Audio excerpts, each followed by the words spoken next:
Binge the full week of The Ray Taylor Show ad-free over at patreon.com/inspireddisorder. What you manifest in your mind, you can bring to reality.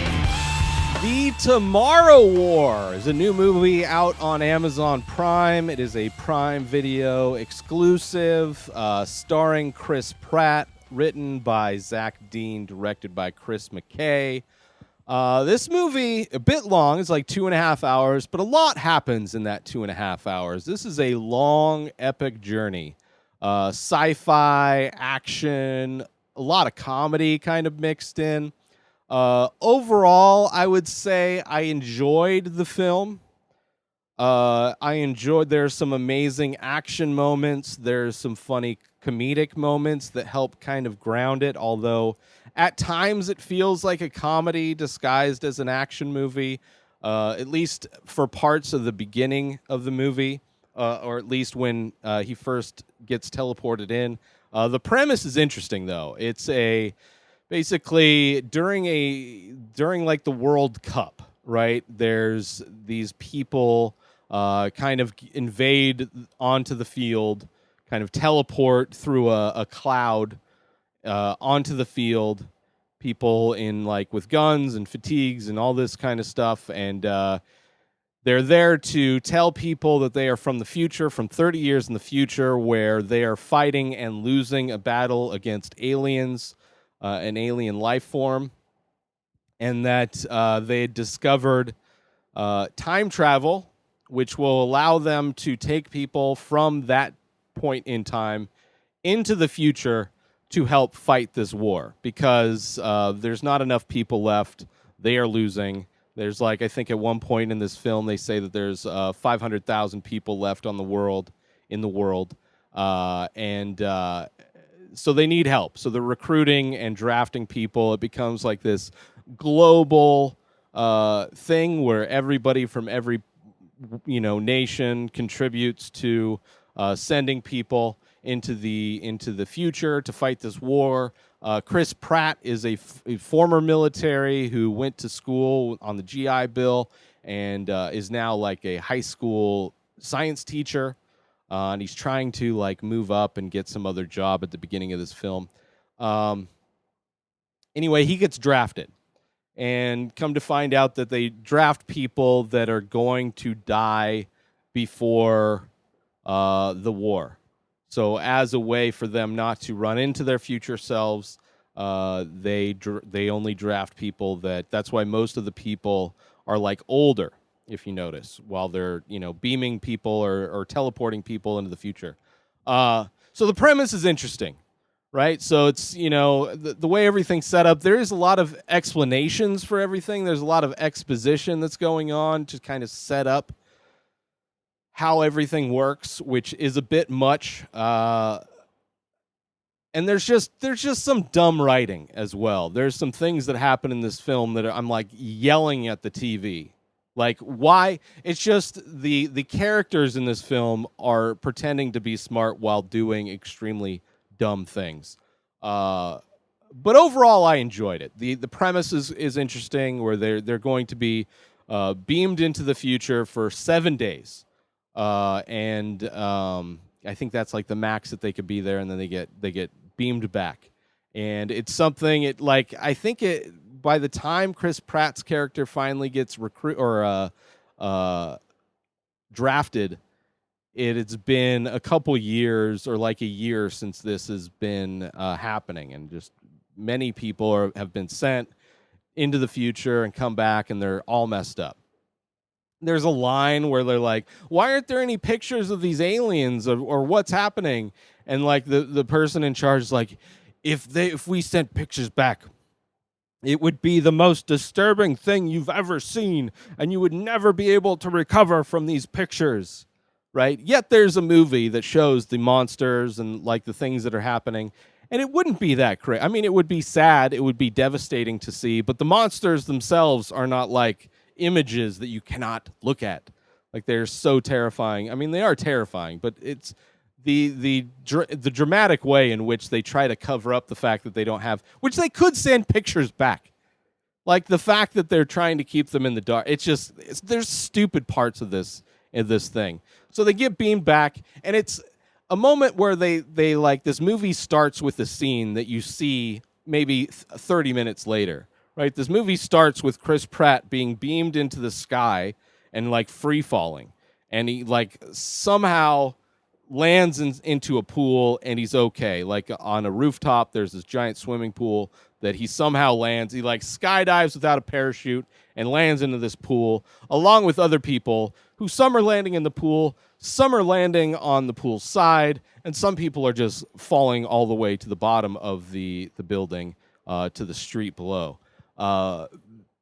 Way more impact when it happens in the movie. The fact that they show it at the very beginning of the film and then they cut to like 2 years later or 2 years earlier it's like, it's a weak way to like hook people in, because there's a lot of just slow setup of like, here's Chris Pratt and here's his family and here's what he's trying to do with his life, just trying to set up his character in so much of a way they're like, oh, we have to hook the audience.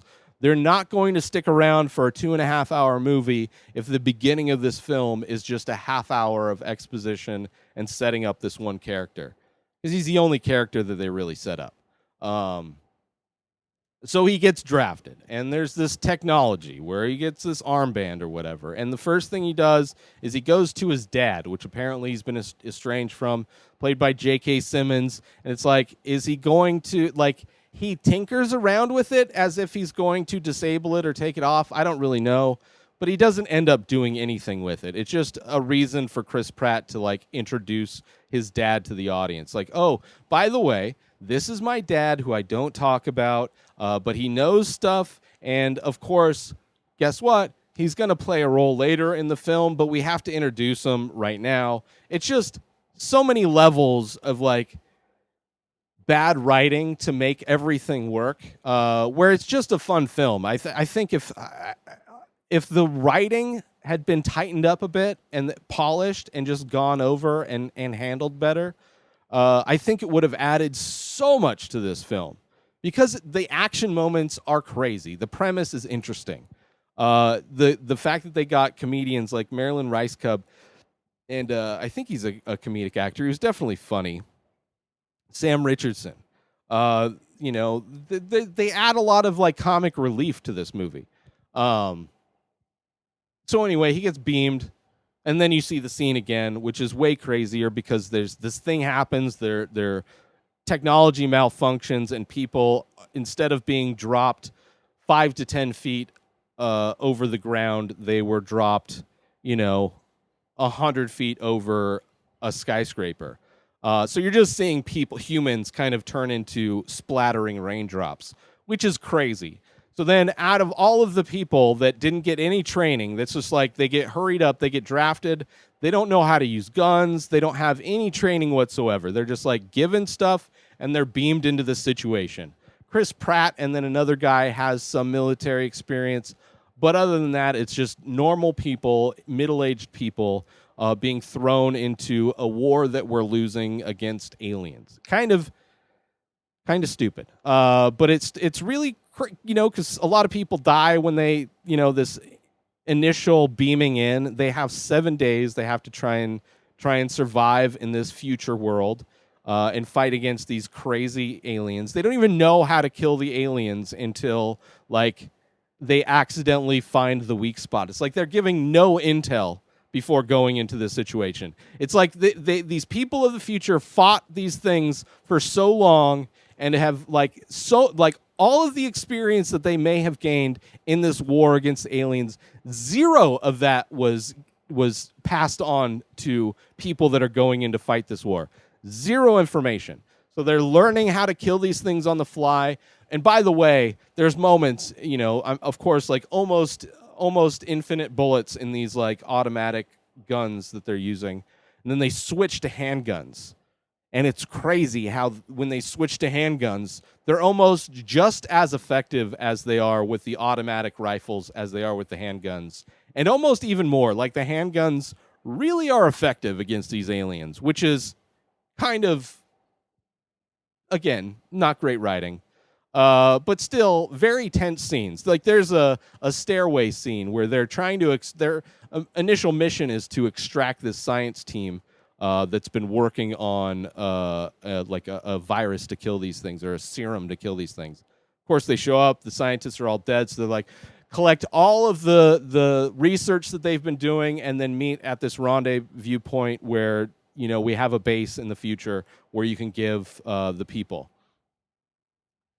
So they try and survive. They get what they can, and they try and get out, and they try and survive. And like most of them die. A few of them were able to be rescued somehow. There's this big like fireball explosion, and beautiful, like really intense action scenes, visually amazing. Somehow a group of them survive. Most of them are re-enlisted into battle to go back out. Chris Pratt is singled out because his daughter is now grown up, and she is now out of the only the global population went from multiple billions of people down to only 500,000 people left on the planet, and somehow Chris Pratt's daughter is still alive. Who is a scientist who's doesn't have a background in the military. She's like an academic. She's not a but of course she holds her own. She's the leader of this kind of the resistance. So he's singled out, so he has his bonding moment with his daughter, which is fine.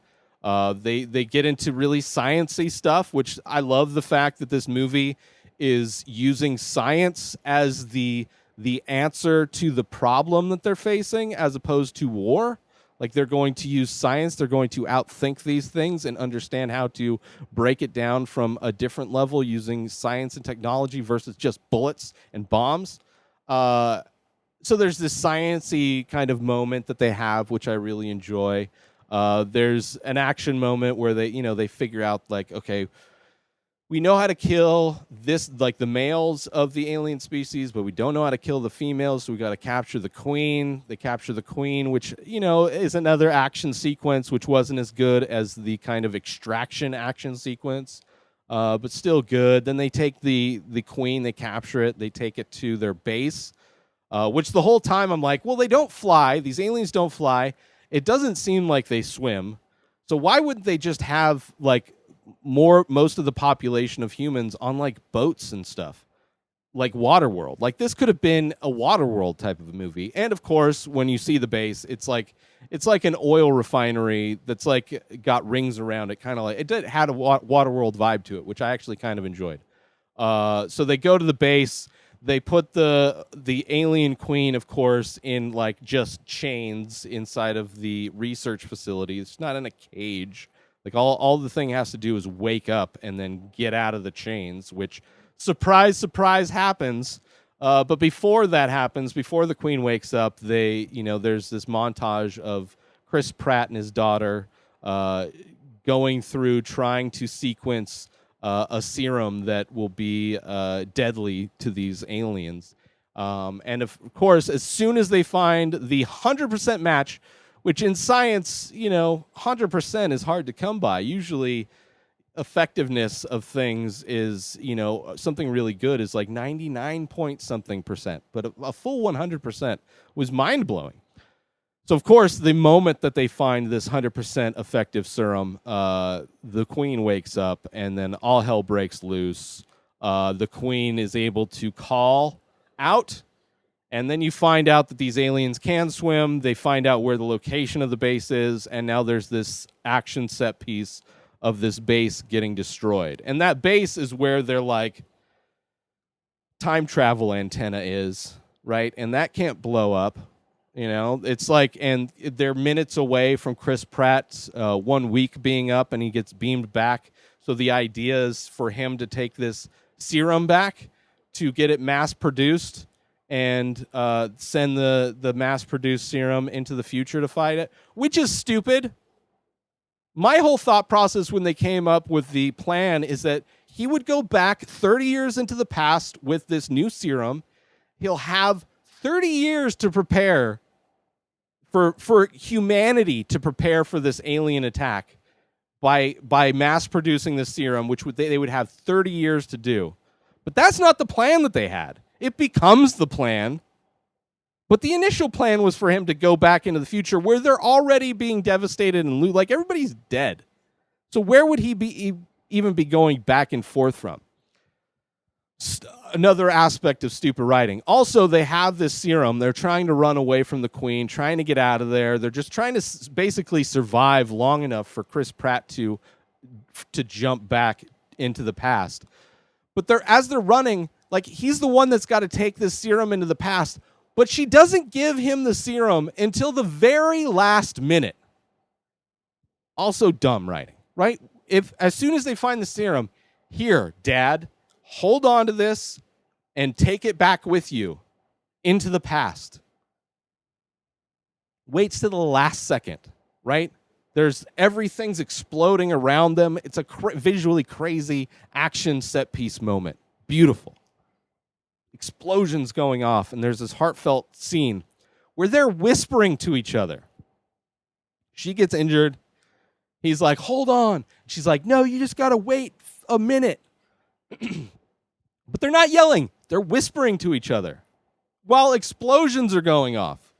Obviously, the audio in the movie is edited, so you can hear everything they're saying. But as far as a scene where everything is exploding around you, you wouldn't be able to communicate with whispers.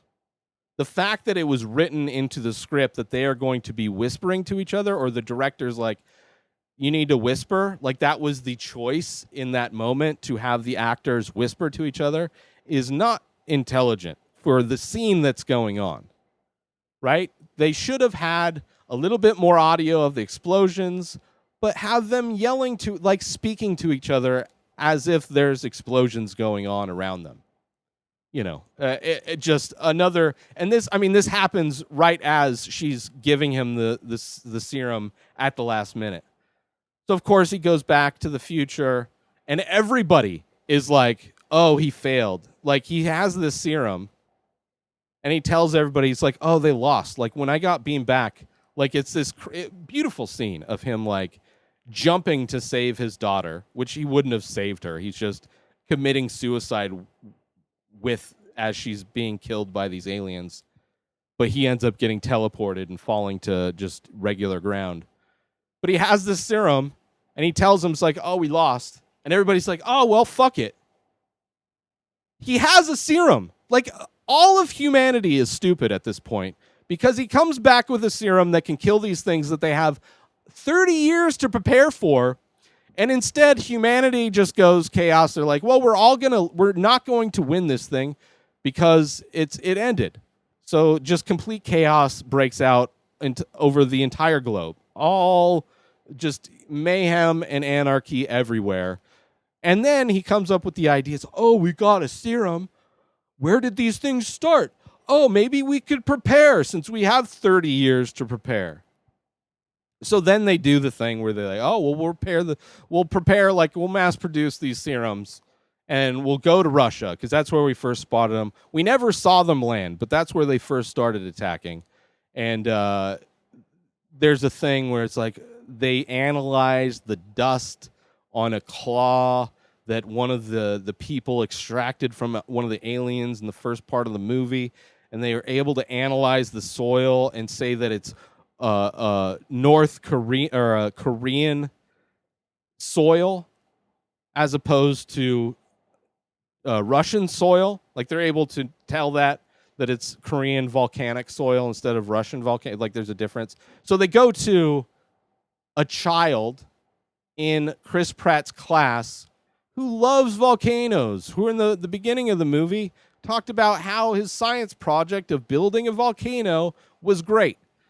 So he, out of everybody that's alive in the present moment of reality where, you know, the aliens have not invaded yet, they go to a child to ask him, how could Ash from Korea be on a claw from an alien that is in Russia?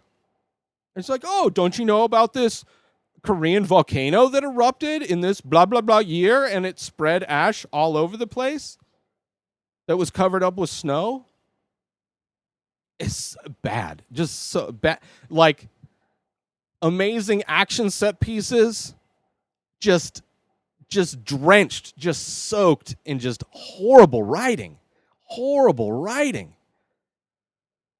So anyway, they find out where they're at. So now we're going to Russia. It's like it is like a fun ride, this movie. Like, if you can get past the horrible writing, it is a fun ride, because now they're going to Russia and they're like, okay, we got to find this thing. They somehow find out where the aliens are coming up from, and it's a crashed UFO, and they uncover the opening to this UFO by tons of explosives, setting off tons of explosives, right? They're, instead of like actually preparing, they have 30 years to prepare for these aliens. They decide to make it easier for these aliens to get out. Like, we're going to go to them. We're not going to wait. And they're not even like overly prepared. It's just like they scrounge some things together as if the alien invasion is going to happen tomorrow. And they go into a situation where they just don't have a lot of information. So anyway, they go into the ship, and they see these aliens. They're like in pods. They're like storage pods. Like, they were being transported in this UFO, these aliens. And they try the serum, and it like, the aliens in the pods, they like wake up and they scream, and then they finally explode and they die. They realize, oh, the serum works. My daughter did it. But of course, they're doing it like, okay, we're going to do these 5. And there's another 5. Before they even get to the second batch, they just start waking up. So they kill like 5 of them with these serum that they mass produce. They have cases of the serum. They kill 5 of them. And then they don't really have a chance to do that, so they start having to shoot them again. And then some people kind of like, they're getting out. They're like, okay, we need to get out, and we need to form a barrier on the outside. We need to make sure these don't get out of the spaceship. So they have levels of people to try and keep them back. And while they're doing that, another one of the people that's in there on this mission, they go in, and there's this giant warehouse of aliens. There's like, oh, there's a bunch more than just those 10 that we saw, obviously. And they're all waking up. So it instantly goes from, oh, we found this serum that kills these aliens that my daughter died for, which, by the way, if you go back in the past, your daughter is alive. Like, there's no like concept to Chris Pratt's character that his daughter is not actually going to die. If he goes back in the past where she's a child again, she's alive. And if you bring the serum back, which you did, then you have 30 years to prepare to defeat this aliens when they actually come out of the ground. But that didn't even matter, because they only got to kill like a few of them with the serum, and most of it is back to bullets. Back to bullets, and what they end up doing is just blowing up the entire spaceship anyway. The Queen gets out, but they blow up the spaceship that's full of all the males, right? So they're all presumably dead. But the Queen's out there, and the Queen can lay more eggs. So now they're on the hunt. Chris Pratt and his dad, what's his name? J.K. Simmons. They're on the hunt, right? Father and son. This is what his dad is good at. And there's a fun fight scene with, them against the Queen. And the serum comes into play one more time. But it really, I mean, all they had to do, literally, like if they're not going to wait 30 years and prepare and plan and actually use the serum to kill everybody, all these aliens, whatever, and they're just going to go do it right now, and bombs work, then why not just blow up the whole thing before they even wake up? Why not just load that thing with tons of explosives and blow it up right off the bat? It's just kind of dumb writing, but it was a fun ride. It was a fun movie, despite the dumb writing. It was still a fun ride, a crazy ride, a long ride, but it was worth it. Like, I didn't feel It wasn't boring at all. It's just, a lot. It goes a lot of places. And it was a fun, dumb. I mean, if this was in theaters, it probably would have done really well. It's probably got the level of writing of like a Transformers or whatever.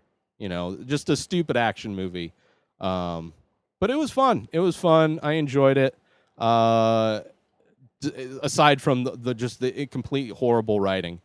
So definitely get high while you watch it, and you're really watching it for the action set pieces anyway. Like any dialogue or any time they exposition and explain things, it's kind of boring and a bit too much. But check it out if you want. It's a 2.5 hour long film on Amazon Prime, The Tomorrow War.